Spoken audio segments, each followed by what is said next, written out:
membuat orang berpikir macam-macam. Terlalu lama melihat dalam kegelapan membuat kita berkhayal.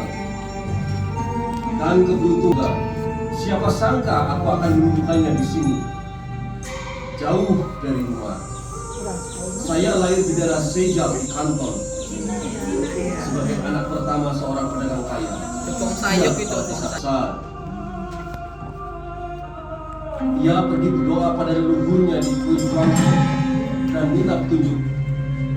Setelah berkomunikasi menggunakan batang keberuntungan, ia hampir tidak percaya keberuntungannya. Aku harus melupakan dapat katakan di tempat yang jauh. Emas. Bagi ini ramalan bahwa aku akan berburu emas baru dan pulang kembali membawa emas dan kekayaan. Tapi nanti ada yang mati. Pada hari Dia meninggal. aku berangkat mencari keuntungan, Dia gara-gara tempat petani termiskin bisa menjadi orang kaya, orang yang tidak saling kenal bisa menjadi sahabat karib atau musuh yang jahat. Keberuntungan pun bisa tiba dimanapun, kapanpun.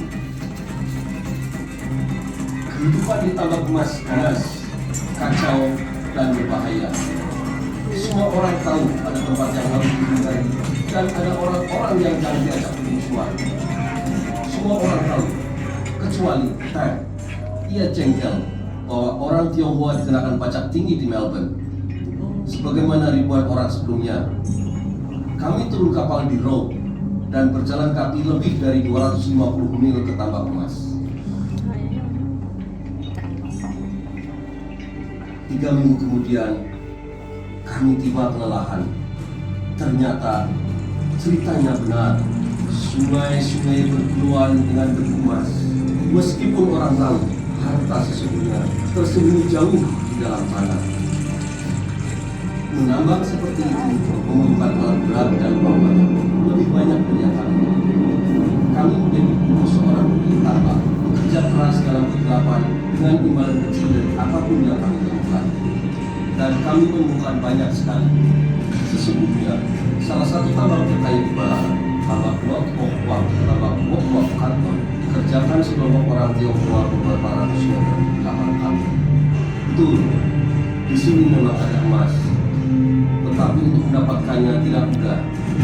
Darah tipis dan busuk, itu melekat di paru-paru, dan kegelapan membuat orang berkhayal. Tas setiap penambang membeku. Bunyi balok kayu bata. Jika bunyi itu terdengar, kita harus keluar secepat mungkin. Dari emas yang diperoleh, aku sudah tahu bahwa harta karunku sudah dekat. Tetapi Ken tidak sabar. Ia mulai mencari di lapangan yang sudah dikerjakan orang Eropa. Mencari emas yang mungkin masih tertinggal. Ketika diketahui bahwa ia menemukan emas bekas tambang milik Kennedy, aku tahu bahwa kami bermasalah. Kennedy seperti raksasa, orang Irlandia yang senang berkelahi dan benci orang Tionghoa.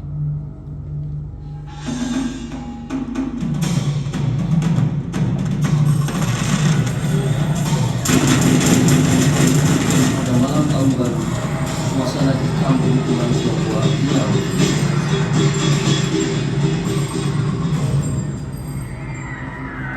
Kennedy menyebutkan kami dan menyerang siapapun yang membutuhkan. Orang-orang berjalan tidak tahu siapa dan mengapa kita bermain dan tidak ada yang peduli. Malam itu berjumlah dan kelihatan. Kami terhindar dari penangkapan, namun Ken cedera berat. Tubuhnya penuh luka-luka, tulang iganya patah, dan harga dirinya hancur. Aku dan Tem kembali ke tambang. Ia berjalan tersandu-sandu dan tidak kuat menahan sakitnya. Namun aku tahu, semakin cepat aku temukan harta karunku, semakin cepat aku dapat membawa adikku pulang. Aku harus yakin pada ramalan ayah. Kami harus berusaha. Dan pada suatu malam, itu terjadi. Kami menyiapkan bagian dinding untuk berdapat. Saya menyalakan pintunya.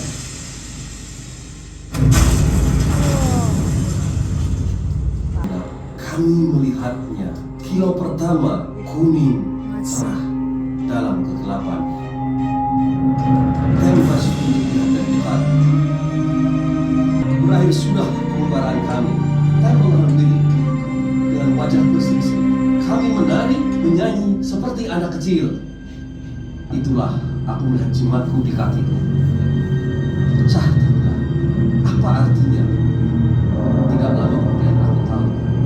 Ketika kita lalu kami sudah berlaku.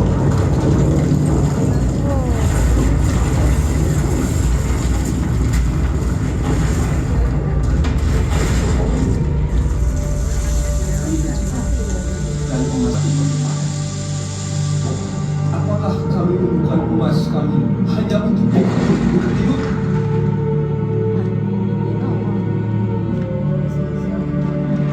Dapat harta kami membuat yang kami dan membawa emas ke rumah. Tidak, aku tidak bisa meninggalkan dia. Biarkan aku. Biarkan aku. Aku harus menyelamatkan anakku. Bayangan tentang emas itu masih ada di bawah sini. Cita-cita ayah. Saat itulah nyawa meninggalkan tubuhku. Pikiranku terakhir adalah tempat ini. Saya membawa jenazahku kembali ke Tiongkok untuk dimakamkan dengan hormat di samping leluhurku. Tetapi dia kembali ke Barat. Ramalannya memang tepat. Pewaris nama ayah menemukan keberuntungan di jauh. Seorang istri dan 2 anak laki-laki yang tampan. Menunggu orang yang beruntung, yang siap mengambilnya. Ketika saatnya tiba, aku akan kembali keluar. Akan di sini untuk melindungi mereka yang menjauh. Akan berisi dari balik kegelapan. Berisi kisah tentang dan jika mereka mengatakan dengan sesama, mungkin mereka mengetahui bahwa keberuntungan datang dalam berbagai bentuk dan mungkin harta karun yang paling berharga